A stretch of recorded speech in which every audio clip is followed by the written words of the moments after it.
Hello everyone, my name is Alex. I'm a 2000 rated over-the-board chess player, and in this series we're going from 1500 to 2000 Elo in chess.com rapid games, where I'll be explaining my thought process as best as I possibly can for your education and entertainment. Today we have a Caro Kann Defense. I know I love the Caro Kann, and I know many of you love the Caro Kann, and if you don't love the Caro Kann, maybe I can convince you to start showing it some appreciation. And my opponent goes for the advance variation. There are so many different ways white can play this, but the advance variation typically is considered to be the best way to fight for an advantage. Personally, I play the Panov against the Caro Kann, and my win percentage is something absolutely insane because most people don't know how to play against the Panov. But we have the advance, and I'm going to go c5, known as the Botvinnik-Karls defense. And the whole point is that you're gambiting a pawn. And it is strange as well, because you move the same pawn twice in the first 3 moves. But the point is, we're trying to, typically white creates this, pawn chain going from b2 to e5, and makes it very difficult for us to put pressure on the e5 pawn, which can be quite annoying because it's taking up a lot of space. The idea of this is to get white to take on c5, or we will take on d4 and break up the pawn chain by getting the c pawn to take on d4. But in this case, we gambit the pawn, and the point is to split up the central pawns. We're going to pin the knight. Well, we play knight c6, of course, to attack e5, and white, of course, defends with knight to f3. And then we play bishop to g4 to pin the knight to the queen, meaning that, oh, we can go ahead and take on e5. No, we can't. And I will show you after the game why we can't take on e5. It's actually a very nice trap that white is setting.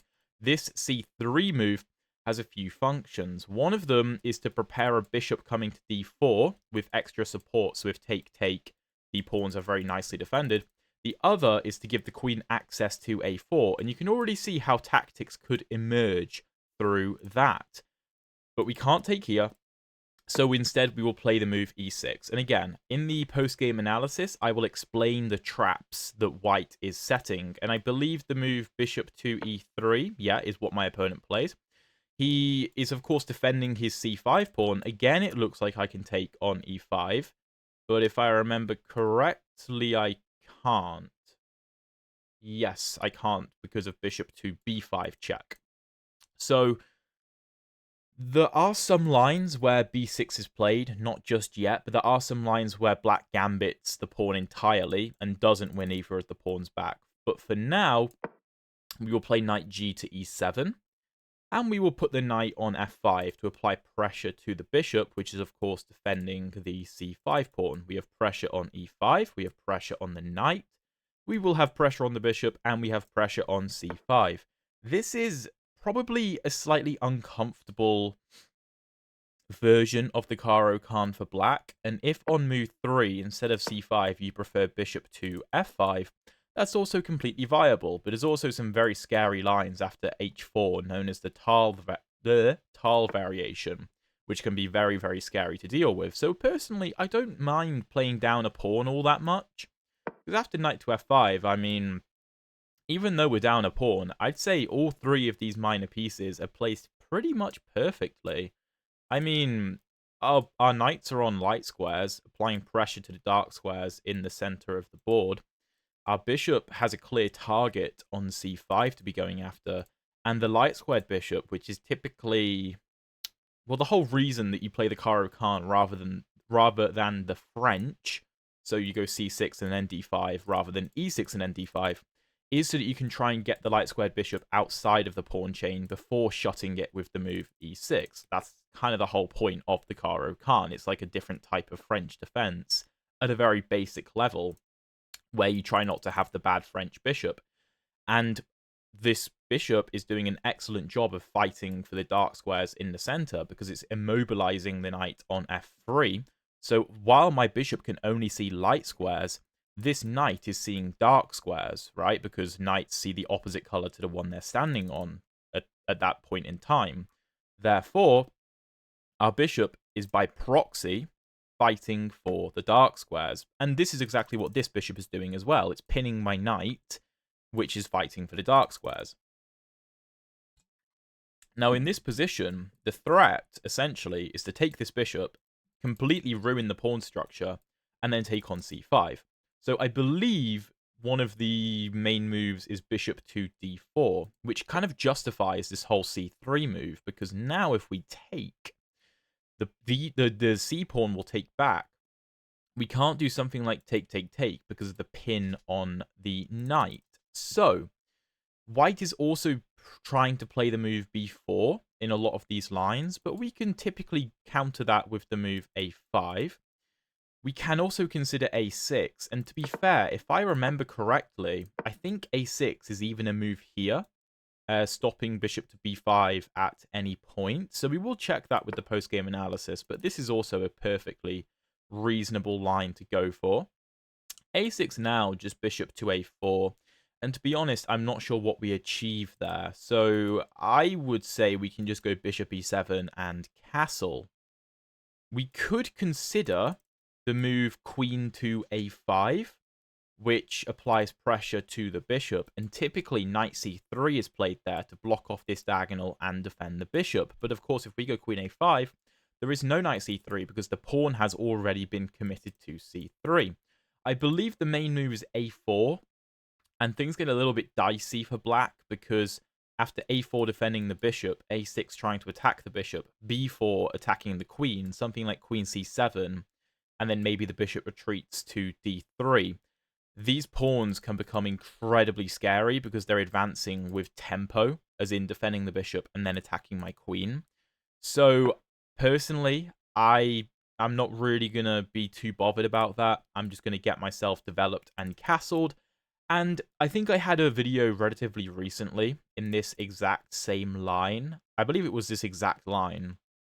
And I effectively, we play the game a pawn down for kind of a while. I think we ended up winning a piece in like something like 18 moves. Currently, it's move 10. And it was either going to win a piece or a pawn, and my opponent ended up giving us the piece, which was just fantastic. h3 on the board. Typically, you do meet h3 with bishop takes f3, because if white's going to provoke you, then you might as well go for it. Here, the position is kind of interesting, because knight bd2, I'm sure, is the move, rather than h3, because white kind of just gives us a free pass to take, and to be honest, we were probably going to take anyway, but having white play h3 first, of course, justifies the move more, because we're not wasting time, basically. So we have a few options here. Like, you can see how we could go ahead and take this bishop, potentially. And after c takes, you'd love to play the move queen a5 check, picking up the bishop, but knight c3 keeps everything guarded for the time being. So we could castle, which I think I'm leaning more so towards, to unpin the knight, and then we have a clear threat of just winning a pawn, right? So castle, most likely bishop c6, b c6, and something like knight to d2. And again, we're still down a pawn, although we do get ourselves the open b file. We can maybe play a5 to try and prevent b4 supporting the c5 pawn. We can play moves like rook to b8 to apply pressure down the b file, which looks pretty nice. I mean, white has the bishop pair, but this dark squared bishop is not particularly impressive, and this light squared bishop will probably have to trade itself off for the knight to help in the fight for the dark squares anyway. So, okay. Let's just castle. Let's castle. Let's break the pin, and the immediate threat is knight d4, cd4, knight d4, where we have all sorts of targets. The c5 pawn is going to be hanging. The e5 pawn will be very difficult to defend, and we will have a completely winning position. So, white, I think, probably needs to take our knight. And there we go. By the way, if you're enjoying this video so far, please drop a like and subscribe if you haven't already. I would really appreciate it. And okay, so white needs to make a decision. Is he going to castle? Is he going to start some kind of kingside pawn storm? I highly doubt it, because typically in these structures with a pawn on e5 like this, kind of clamping down the black structure, normally you need a bishop on this diagonal to really make an attack effective. If white tries to start pushing pawns on the king side, we have something like knight h4, for example, hitting the queen, queen g3. We can drop the knight back to g6, but not immediately. We could even consider g5 in those lines, which looks crazy, but is probably playable. And white doesn't actually have any threats. I mean, how is this bishop going to get involved in the attack? This knight is way too far away to cause any damage. And even if it does get to f3, I mean, our knight, our bishop, and our queen fully control the infiltrations on the dark squares. This is also a good example of good bishop, bad bishop, in a sense, because white's light squared bishop dark squared bishop isn't all that impressive because there's so many dark squared weaknesses in the white position that this dark squared bishop is essentially just a big pawn. Like, it basically performs the job of a pawn, right? Like, white would, if white could transport this A pawn to d4, for example, and move the bishop somewhere else, white would probably have a winning position. But these pawns are very difficult to defend with just a bishop rather than another pawn. In contrast, we have most of our pawns on light squares, and so our dark squared bishop does an excellent job of looking at the other color complex, i.e. monitoring the dark squares in a position where it's not hemmed in by its own pawns whatsoever. My opponent goes knight to d2, okay? And, I mean, we have a few options here. Of course, we'd love to play a move like queen to a5, applying pressure to c5, but we always have to watch for b4, and we also have to watch for knight to b3. So I think a5 makes an awful lot of sense. b4 is not only discouraged because of this trade opening up the a file, but it's also impossible because this bishop is being protected by the c pawn. So the c pawn we can kind of overwork by having it have to defend b4 and d4.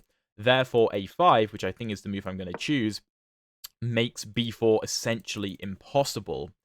Also, one of the reasons that I didn't think this h3 move was any good is because I believe knight b to d2 is the move, because after h3 and bishop takes f3, the knight wants to take and help to defend the dark squares, whereas here the queen is on the f3 square, where clearly this knight would really rather be, right, helping the bishop out to defend the dark squares in the center. And then a move like b4 could potentially be played, because after the trade, the knight would be guarding the bishop. Again, I think opening the a file is still good for us, and the weak b4 pawn is also good. But, you know, it's worth pointing out that I think the queen and the knight are a little bit misplaced here. Furthermore, I think the queen is better on a square like c2, where it can guard the b2 pawn, which could be a bit of a liability, which we will, well, we'll see whether it is or not. Our queen can also come to b8 with some interesting double attacks in the future. For the time being, this is defended, so queen b8 could be met with, I don't know, a move like rook b1 maybe, just defending the b2 pawn, but it's worth bearing in mind.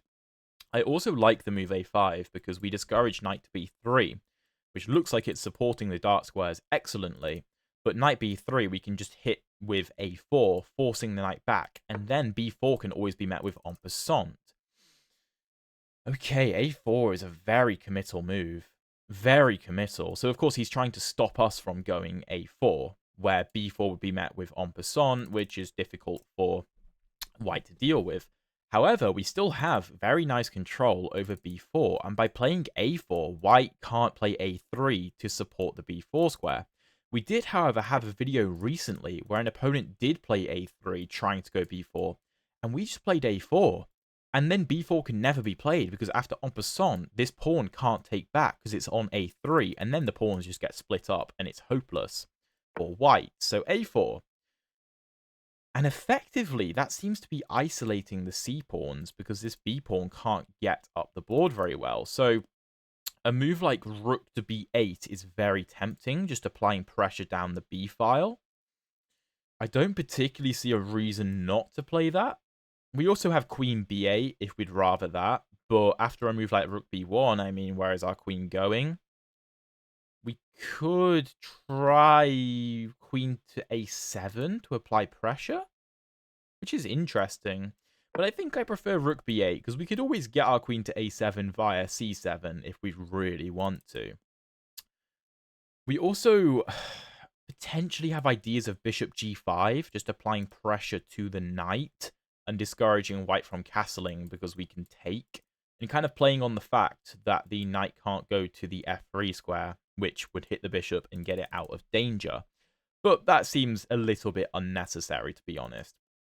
We can also consider moves like f6, which, although it helps to liquidate white's weak pawn, isn't really that ridiculous because, I mean, it's something like take, we're threatening to win win a pawn, right? Well, actually, no, we're threatening a lot of different things because the queen and f2 will be under heavy fire, b2 will be under heavy fire, c5 will be under heavy fire. You can see how the dark squares can break down very, very quickly for the white pieces, which is part of the point of this opening. I mean, as I said earlier, we have to kind of be comfortable with playing a pawn down, and we're 14 moves into the game. We sacrificed the pawn on move 4. We're still a pawn down, but we're absolutely fine here. And my opponent castles queenside. Okay, well, I think we can just take and rook to b4 with a clear fork. I don't really know how white defends that. So let's do it. Yeah, the white position cannot castle queenside. I mean, this is ludicrous. Absolutely ludicrous. You should not be castling queenside in these positions. I have an open file against you. We also have a clear target on b2, which can't be supported by the a-pawn. You could claim the center is locked up, which it is, but we have free use of the b file. Our bishop can potentially get on this diagonal. If the d4 pawn falls, then c5 will fall, and our bishop will become very active. We could even try and play f6 to either break up the pawn structure, or if we have a trade, to try and emphasize the weakness of the d4 pawn, and maybe even try and play e5 and open up the center. This seems incredibly risky from white, and I'm a bit unsure as to why white didn't just play a move like rook b1 and castle kingside. To me, that looked far more logical.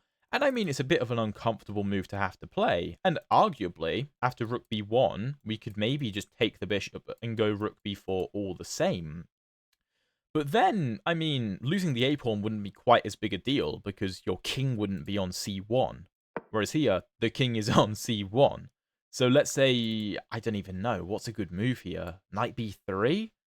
I mean, I probably won't even take. I could play a move like queen to b8, just applying pressure to the knight. And I mean, a4 is falling regardless.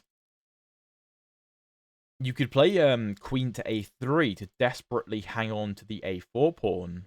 But I'm just happy to take on d4. We can always give a check on c4 if this knight moves as well, and pick up the c5 pawn without issue, and also potentially with attacks on the queen. So, yeah, this looks completely losing for white, to be honest. But, well, we most likely will be winning a pawn back, so we will restore material equality. Like I said, you got to be comfortable playing down a pawn, but you will most likely win the pawn back at some point. And here, we're winning the pawn back with massive compensation for the time that we have spent playing down a pawn. I mean, I have no idea how white holds this. So yeah, essentially fulfilling the prophecies of the opening in a way. A bit surprised my opponent didn't see this. I suppose... I mean, I guess if we don't take, then we have no clear way forward, because all of these squares are actually well protected by white. But the point is, as I said earlier, this c-pawn is kind of overworked, guarding d4 and b4, which are both very important squares. And although the initial point was that b4 can't be played because the pawn is overloaded, in the same sense, white can't protect the b4 square because the pawn is overloaded. And so after the exchange on d4, we get an incredibly powerful rook on the b4 square. And I mean, this king is looking incredibly uncomfortable. Incredibly uncomfortable. The white pieces are completely uncoordinated. As I said before, this knight wants to be on the f3 square. That's where it wants to be. But with my opponent prematurely playing the move h3, it just threw that plan entirely off because he encouraged me to take and bring the queen out to f3 before knight b to d2 was played. So this is just a fantastic position, really. We have moves like queen b8 potentially on the way to apply more pressure. We maybe even have queen c7 and rook f to b8, which might be stronger, especially if we win the d4 pawn and the e5 pawn is weak. That's another option. Again, f6, although it looks like we're opening up our own king, may be an idea in some of these positions. Although, of course, I am aware it does create potential counterplay for white, particularly down the e-file. So right now, there is no need to be playing the move f6 whatsoever, because why would we? Like, we don't need to create weaknesses in our own position to make some kind of complicated counterplay when there is just a fork. And my opponent is still thinking. This, I mean, what should white play? What should white play? Do I even have an answer for that? Well, what would I play with the white pieces? I mean, the question is, do you think the D pawn or the A pawn is more valuable? That's what it comes down to at the end of the day. And one argument is that the A pawn is more valuable because if the A pawn gets taken, then not only can I push my own A pawn down the board to open up the king completely, but also I have access to the back rank in that case, which is a valid argument.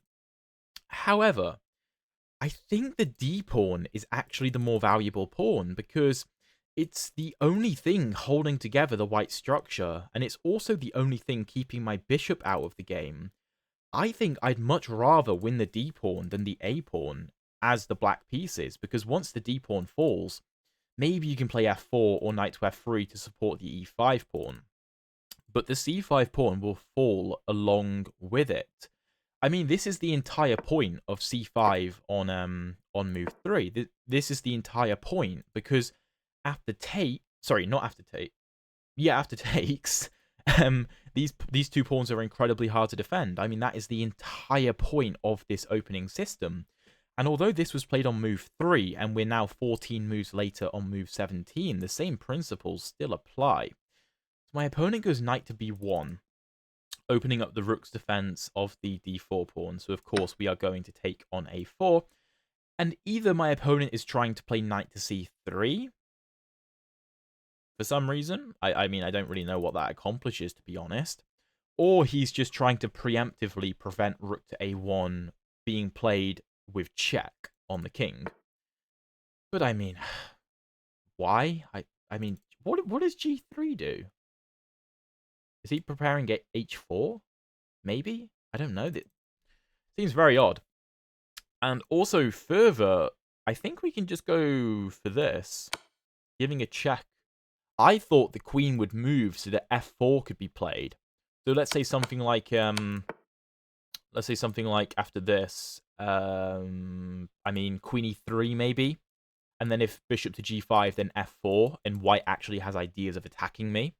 Here, the problem for white is that the king has to move, because if knight to d2 is played, then he blocks the rook's protection of the d4 square. So he goes king c2, which is obviously a very weak king. We could give a check on c4 and force the knight out to c3, but is that actually helping us? I don't think so. That just seems like a check for the sake of delivering a check. So, okay. I'd love to win the d4 pawn, but I don't see a good way to do it just yet.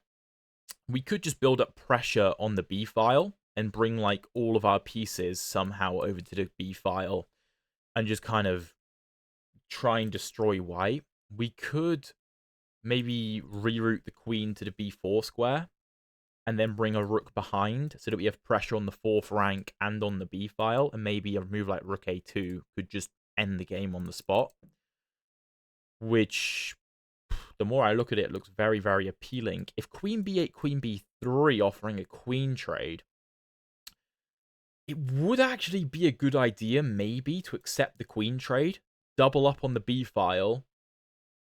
And yeah, you actually can't defend this because you don't have this, because I will take you. So you'd have to play f4 first. Let's see, here. Oh no, I can just go rook to b4 actually. I can decline the queen trade very easily. So yeah, I like this. And if we move like h4, either we can drop the bishop back to h6, or we can just bring the bishop back to e7. I mean, white is not threatening anything on the king side. My king is very, very safe. And because our pawns are all the way back on the 7th rank, there are no hooks in the position for white to use to open up lines. Whereas on the queen side, because white had advanced his pawns so far up the board, there was just endless lines that could be opened to find a way through and open up the white king, which I mean is exactly what's happened, right? So, okay, this is very good. H4, we could do either of these moves, like I said, but to be honest, I think I prefer bishop e7. Because, I don't know, h4, bishop h6, g4 threatens g5, trapping the bishop, which kind of forces me to go g6 to give the bishop a way out, which does create a hook, as I just mentioned, after the move h5. And then the h-file is opening, and there's nothing I can do about it unless I go g5, which my bishop is completely out the game forever. So let's go back to e7 instead. Also, f6 makes a lot of sense here, because either we win the c5 pawn, well, and the e5 pawn is under attack, or if takes, then we open up the f-file for our rook to use, which looks like a decent idea. So my opponent barrels down the board with h5. And okay, how are we going to go about this? So we could play rook to b4, going after the b2 pawn. Of course, if take, we have a move like g6, and we can always move our rook and bring our bishop back to f8 to stop any checkmates on g7, so that's not scary at all. If we go rook b4, how does white defend? He could go b3, bringing the queen in, but then after a4, that looks horrific. So here, queen c3 walks into rook c4 with a pin. I don't see a good way to defend. If queen to a3... Whoops. If queen a3... that's playable, I suppose. But, I don't know, a move like queen to b5, potentially trying to invade, trying to triple up. If knight to c3, then what can we play? Just queen c4 looks pretty strong. Queen c4 looks pretty strong, and if b3... that's a move, actually. That's a move. Interesting. Because the knight's guarding d2, which is quite important. Let me think. Here. The knight is coming to c3, which is a little bit annoying.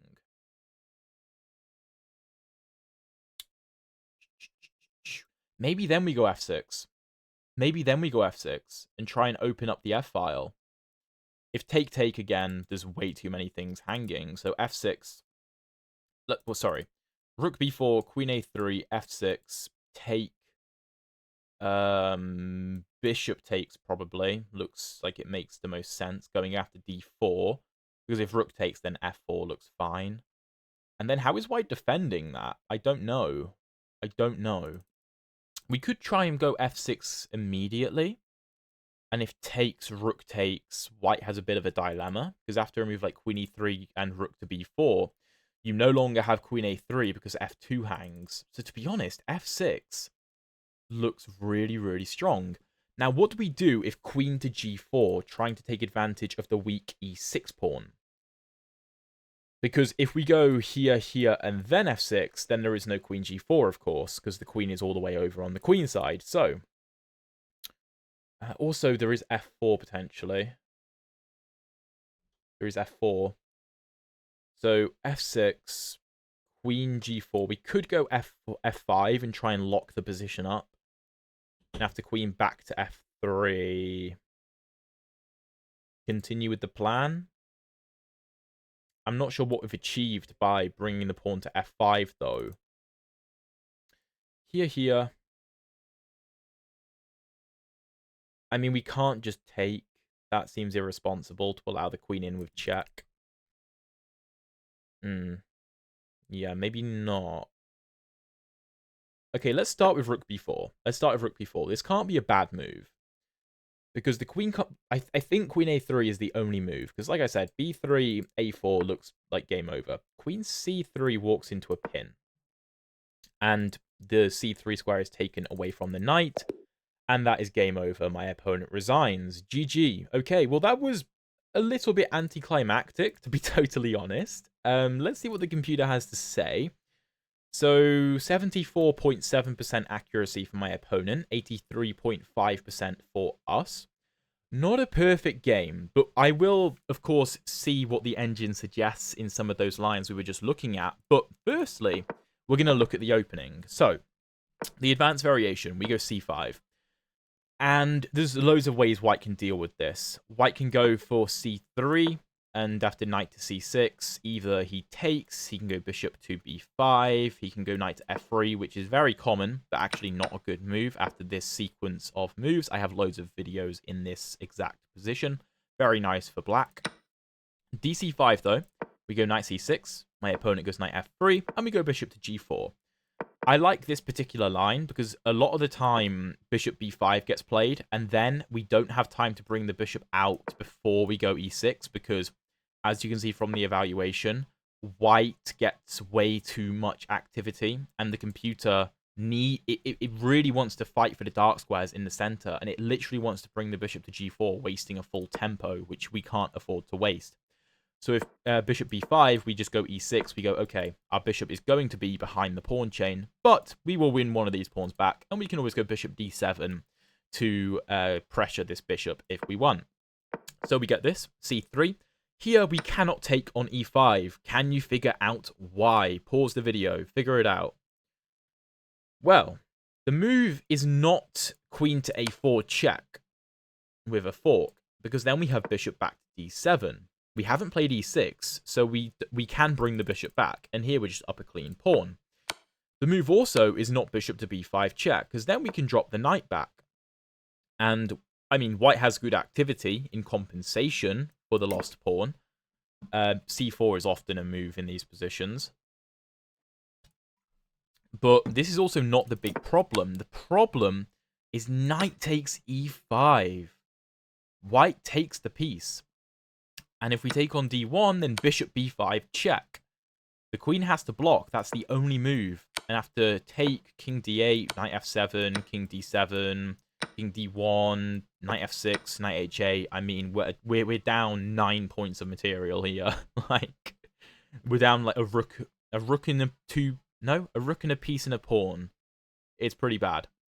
So we go e6, which effectively means if white plays a nothing move here, then either we win c5, or now I think we can... Oh no, we actually can't take, because now queen a4 and the bishop can't get back. So after knight c6, we lose the bishop. And if we block with the queen, then bishop b5, knight c6, and knight to e5, and the game is over. We have to be so careful taking this e5 pawn if we do at all.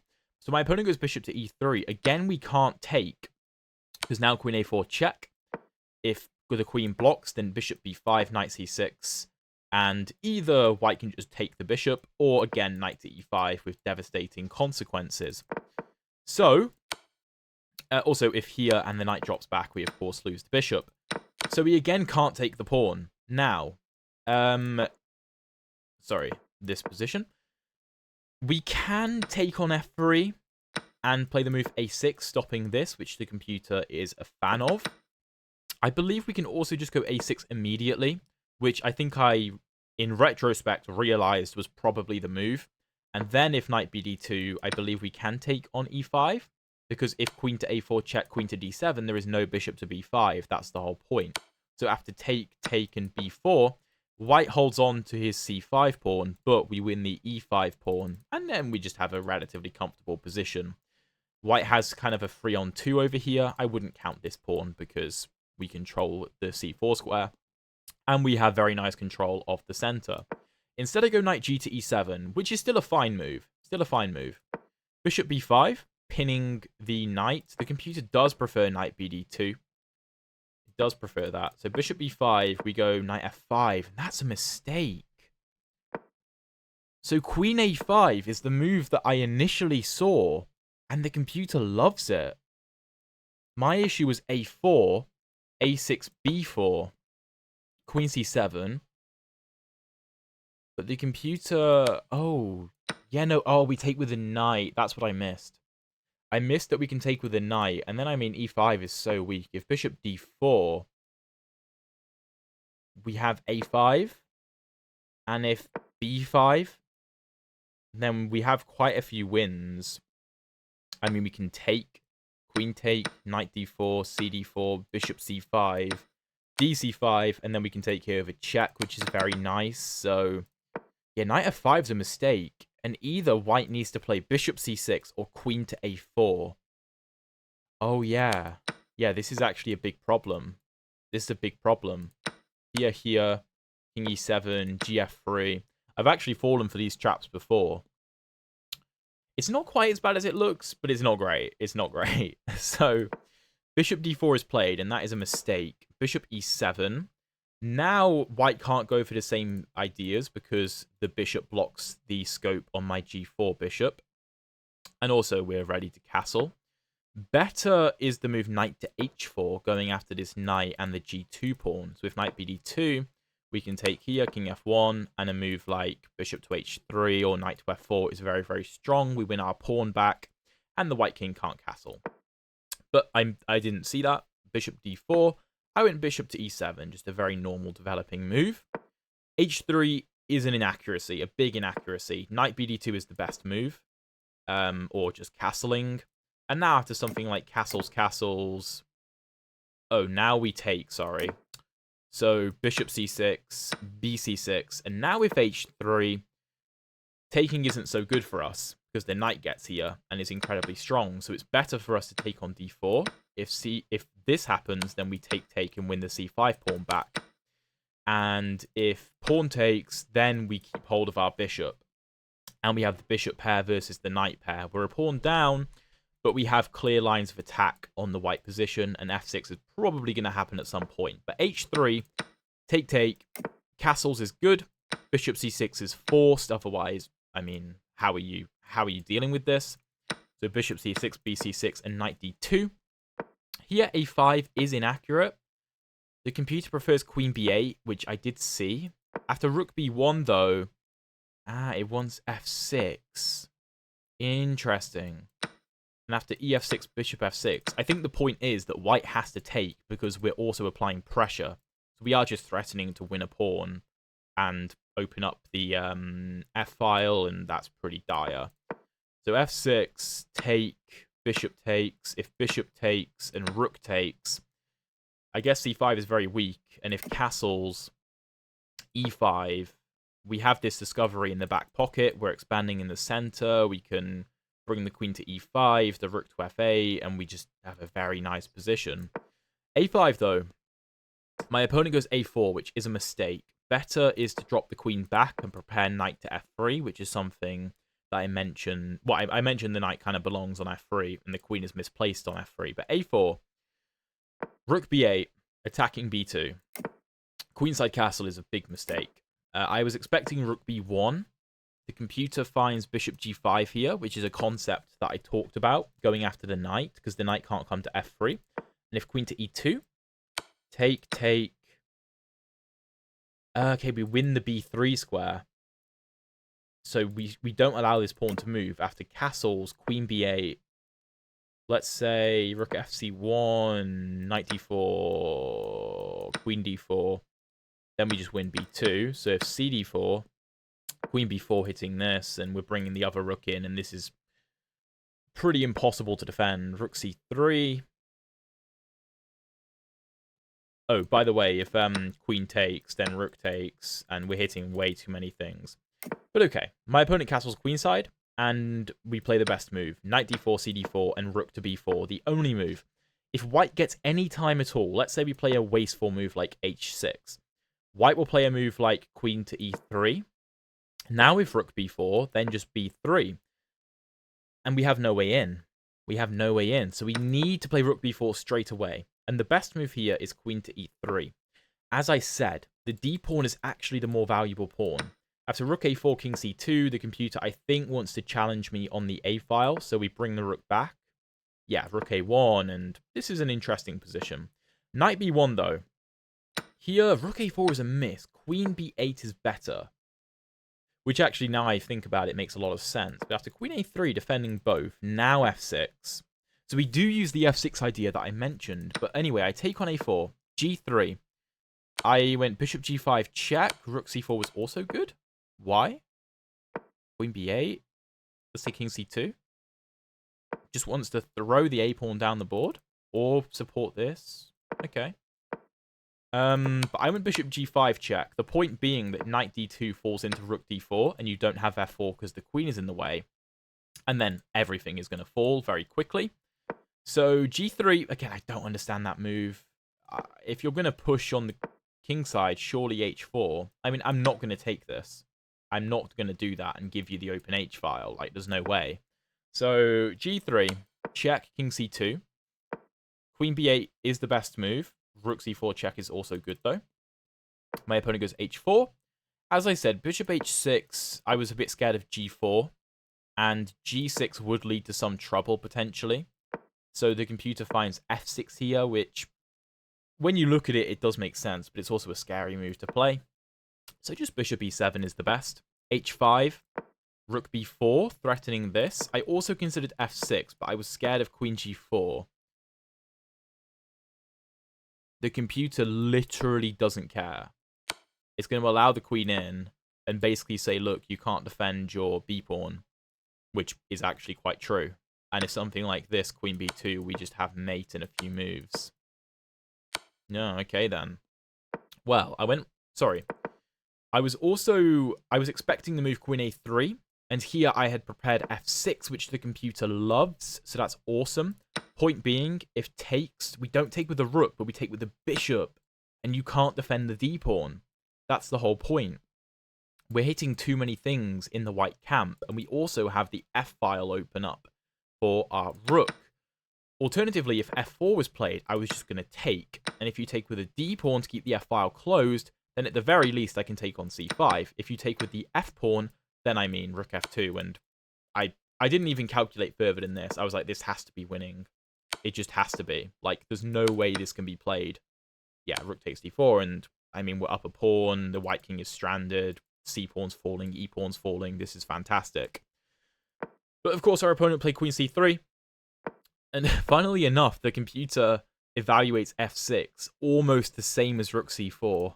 That's how bad the white position is. But yeah, rook c4, my opponent resigns because this is just a simple pin. I hope you guys enjoyed this video. If you want to see another very interesting Caro Kann video, check out the video up there. And if you want to see the previous episodes of the speedrun, check out the playlist down here. Thank you very much for watching, and I'll see you in one of those videos.